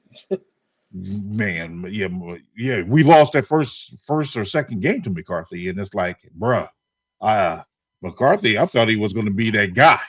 We remember. I know y'all. I don't know how y'all were. I remember this year starting 0-2. After remember that second week we got crushed. I was like, whoa, deja vu over again. Right? I was like, really? Like, all right, we lost to JJ McCarthy. We gave up a 15-point lead. And the next week we get beat. We down 30. Cut my TV off. And I'm in my head thinking, like, oh man, is we finna have one of these seasons again? And then boom, we going this. I know it was stressful. I'm like, what is this real? But it's like, hey, I thought it was gonna be Man, that McCarthy game pissed me off too, man. that McCarthy game had me just looking at the TV. You know how like when your house, you know how you walking at the game and you don't want to talk to nobody like the rest of the night or going to the market, you just sitting there like, is this real? Yeah. Like, this just we just lost to JJ McCarthy on national television. No disrespect to McCarthy, but yeah, we lost to JJ McCarthy. Hey man, homegrown Bears fan. I'm kind of sad for his career trajectory is like turning into dog shit. But you know, at least he had that one win against us, right? Yeah. But I feel like I told PJ, you know, this year since we won the North, we're the champs right now. So those games come with this year's gonna come a little bit more territory because they fourth quarter Bears. People gonna play us full tough all the minutes of the football game. You know what I mean? It's 60 minutes. People gonna come play, you know, they're gonna come hoop, you know. So I feel like going forward, and our schedule. Y'all go look at that schedule right there. It won't be sweet. No, so it's gonna be fun. I can't say we're fourth quarter Bears this year yet. I'm just saying based on what we had from last year. Last year's last year. You know, last year. But you got to look at it like this: we changed around our safeties. I think Byard played a big part of being that fourth quarter Bear team that we had. Is Kobe going to bring that to us? I don't know. I mean, he's a Super Bowl champion. He's good, but is he Kevin Byard? I mean, to me, I feel like we replace he could play that role. He's younger. Only thing Ryan Poles did, and I loved it, is that he signed Kobe Bryant and Devin Bush, and he just took two guys who left and just went younger. That's it. And I'm not mad at that. We got it. That's what you're supposed to do. I mean, I wish a lot of GMs and presidents thought like that. He just took those guys. We all knew Kevin Byard is 32, 33. Come on now. We wasn't finna sign this guy for $15, $20 million. 32 years 31. Old. He's going to be 32 this year. Not on this roster. Hey, I love what you said, but it's time to go. He on 2 years. But you got to consider this too, though. That leadership, man, I mean, again, I agree with what you're saying in premise, but I'm just not going to discredit what Kevin Byard done for us and what I think he still could have done a second year in this system. Oh, and the Dennis Allen system, correct? Yes, correct. So I think he could have been even better, and plus he was cheaper. So I'm looking at it like, that's what I don't like. I interned for a sports agency, so I kind of know similar how this stuff go. But it's kind of interesting that you see these reports and then they tell you this happened and this happened, but then when you see the guy sign for other teams, you like, well, you telling me we couldn't bring this guy back for this? So it's like when I seen Byard and I seen Brisker, I was like, that's where I was at. But hey, I agree. I guess we would never really know until they really come out. We hear Poles come out verbally and say this is what it was. So it'll just be allegedly. So let me ask you this: who is Tiedemann an upgrade over, Byard or Brisker? Well, I think he plays more of the Brisker's roles than he does the. Yes, he's more of a strong safety. But when I look at Brisker, he signed for $5 million. $5 million. So did we got a super chat? We got a super chat. Oh my God, Windy City Twins. Awesome show tonight, gentlemen. Reese, you are made for this kind of spotlight. Love you guys for bringing him in. Thank you for saying that. Can make it a regular thing. Maybe you want to join. Hey, mate, anytime you want to join us, Reese, man, you are welcome to join us, my man. Yeah, I'll be on. Yeah, for sure. You got some great takes. You're straight to the point. You speak quickly, so you get the points out quick. There's no like Foster. You don't even know him yet. You meet him next time. He goes on and on and on and on, and you think he's done talking. He's like, "It's my turn to talk." And it's like, "Oh, I'm not done talking. I'm going to keep talking and talking like a fuck." When's my turn to talk? Like you are just as a first It was time this guest, man, ESPN show. That's what this reminded me of. It was this ESPN. Y'all probably know what I'm talking about. He used to come on at like 4:00. This was fun. This felt like Around that. the horn. Around the horn. Oh my goodness, yes. Yeah. I like PJ did. Yeah, y'all my favorites right now. Talking Bears football. This is that was that. It's like around the horn. Boop boop boop boop. That's how it should be. It's like No, man, you are amazing, man. Like your guestmanship tonight has been spectacular. Our chat recognizes that, obviously, with super chats, and thank you so much for your generous donation to the channel. Thank you, Windy chat. City Twins. Turns out Windy City Twins and I have been talking in the chat on the side when you guys were talking, and we're from the same area in northern Illinois. So awesome shit, man. Maybe one day we can meet up and I can buy you a lunch, Windy City. So awesome, man. Listen, you have been absolutely fantastic tonight, Reese, man. Thank you so much. Like meeting, I cannot believe I'm just hanging out at the pool shop, getting my pool water tested. And you're like, are you a Bears fan? I'm like, yeah. You're like, how much of a Bears fan? I was like, oh, this guy is It was all testing over the me. license plate. I seen the license plate. I was like, yeah, he's a Bears. Yeah, I seen the license plate. I was like, I gotta ask because I usually have a key ring when I'm at work, but I took it off. But I was like, yeah, I gotta ask him. That was the moment that we became friends. We're gonna be watching the fucking Super Bowl together this year. I promise you, my friend. We're gonna do it. Hey, we got some games. I know. I'm already waiting on whenever the schedule drop. I'm already waiting on my away games that I'll be heading to. I kind of know what cities I want to bother those, nagging fans when it comes to certain people already. I think I might want to head to Seattle. I think that might seem like a good one if it's not cold. So the Bears played here in Atlanta this year, Reese. I know. So I have Falcon season tickets. Look at that. I bought them just for built-in Bears games, just like this. I sell every game. I sell all the Beyonce tickets and all that shit. So the question is, what are you saying, Shorty? I'm saying we're getting a group together this year to go to that Bears game. So I'm going to include you in that, and then I won't have the extra ticket for you. You'll have to buy the ticket.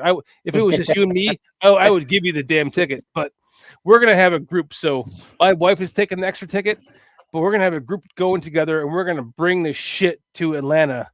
And that's hopefully, I told you, I read a couple of reports, man. Hopefully it's not the game that they're trying to put overseas because that'll make it. Oh, that would suck dick, wouldn't it? Yeah, that's the report saying that we might. That's how. Oh, you kidding me, man? That would fucking suck. I have to say it. Hey, yeah, that might be the game. It might be over there. I know, and that would have been.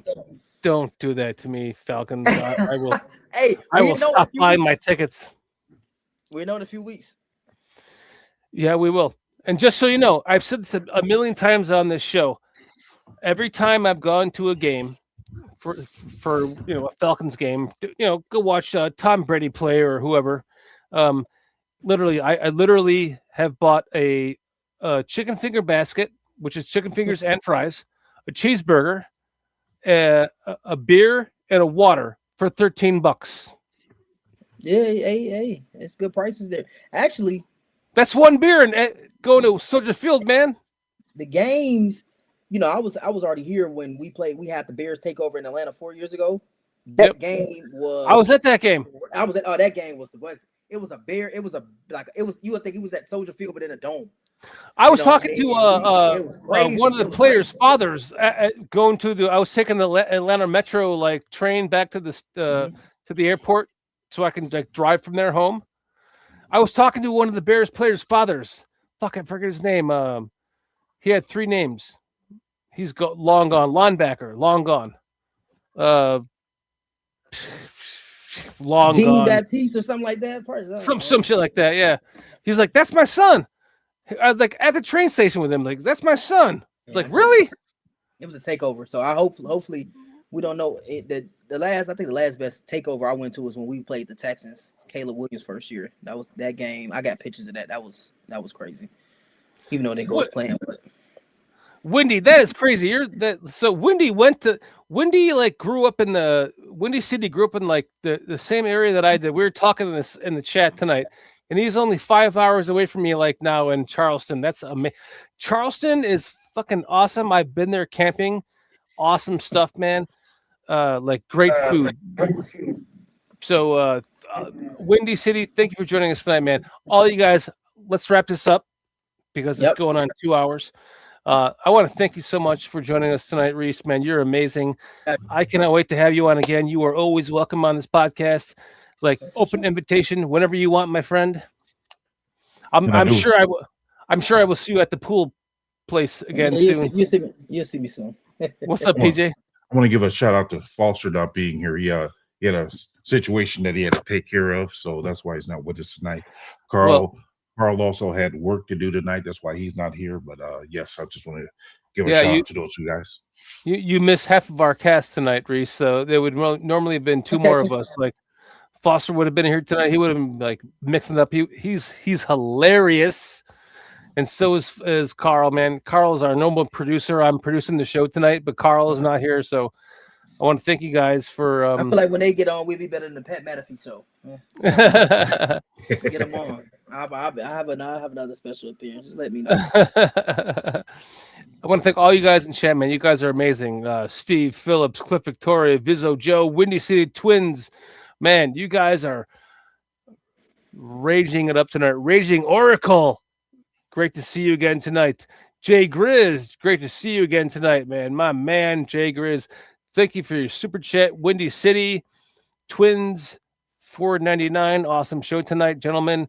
Reese, and you are made for this kind of spotlight. Love you guys for bringing him on. Can you make him a regular thing? Yeah, we're working on that. So we'll talk. We'll talk in the background, Reese. We'll talk in the back end. We'll see. Vizzo, man, great to see you again tonight. Official Chief Latero, also known as Levante Rogers. See, Reese, YouTube did this thing where like they took the original names that people had for them and they like made it the YouTube name, the YouTube handle. It's just like fucked everything all up. Nobody knows who anyone is. We're all like, who are you? Who are you? Like, are you this guy? Are you this guy? So that's Levante Rogers. Love you, Levante, and he's also a member. So thank you for being a member, Levante, and thank you for your super chat. You're amazing. Also, Cliff Victoria is a member, and thank you for joining us tonight, Cliff. You are the shit. You're one of my good friends. I love you to death. I've broken bread with you. You're a great guy, Cliff. I love you, my friend. Thank you for joining us tonight. It feels a good guy. Great guy. Tony Moy tonight joining us. Man, you're amazing. My cousin, man, love you. Love you, my brother. I will talk to you very soon. Hopefully I can. Another one of my cousins, Simon here, man. Love you, my bro. Can't wait to see you soon. Levante, we got Raging Oracle hanging out with us for the first time in a long time. Great to see you tonight, Levante or Raging Oracle. You are the shit. We got some new guys. Dat Dude 54. Oh, that's my brother. That's my brother. That dude. Oh man, awesome. That's my guy. That's my brother. Thank you for joining us. Thank you for joining us tonight. Yeah, you will see him at the Bears games with me. That's my partner in crime, right? That's my brother. Yeah. I appreciate you for joining us tonight for that. Windy City Twins, man. Thank you again. Already thanked you for your super chat, but thank you for joining us tonight. Jay Grizz, thank you for joining us tonight, man. You are the man. Grizzly Bear, love you, bro. Hope you are well. Bears fan out in Philadelphia. It's got to be rough. And Tony Moy, thank you for joining us tonight, man. You're amazing. M Verse 10.0 Roz is quick first size. We're talking about where he's talking about Vandenberg 6 stuff for a defensive tackle. Steve Phillips already said hi to you. Love all you guys. I can go through this whole list for hours and hours and hours because you guys are amazing. But we're gonna end it here. But so Reese, we end this show on a 1, 2, 3 Bears, like your biggest Bears. So we're gonna end this show on a we're gonna do it. So thank you guys, man. Reese, thank you for joining us tonight, PJ. Yes, appreciate it. Appreciate it. PJ. Yes. Appreciate it. You, PJ. You. I fucking love you, man. You, PJ. You the man. I am he and he is me. And he is you. I love you, brother. Foster, Carl, we miss you tonight. We'll see you guys next week.